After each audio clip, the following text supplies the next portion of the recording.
We staan hier vandaag in de grote etalage bij Ars Print Media. Want het gaat gebeuren morgenavond de digitale primeur van het Schwätzkamersaal via ons YouTube kanaal.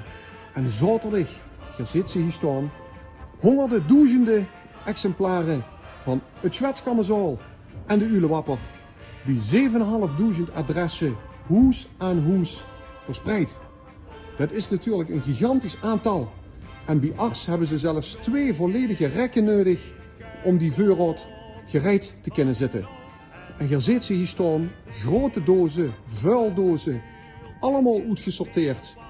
Vuurwerk gedaan door een aantal leden van ons algemeen bestuur. De commissie PR, de commissie sponsoring, natuurlijk de redactie Schwätzkamersaal en de redactie Ulewapper. Maar niet te vergeten, de leden van de scouting Sint-Hubertus, die zaterdag met gaan helpen en het grootste werk gaan doen, samen met de Autoraad van Elf, om de verspreiding voor hun rekening te nemen. We hopen op goed weer zaterdag. Het mogen een beetje kaad en schoenverrechtig zijn. Maar let op mensen van Remeun. 7500 adressen in het Ulerijk. Hier krijgt zaterdag. En sommige per post nog op maandag. Het Schwätzkamersaal en de Ulewapper. Veel luisterplezier.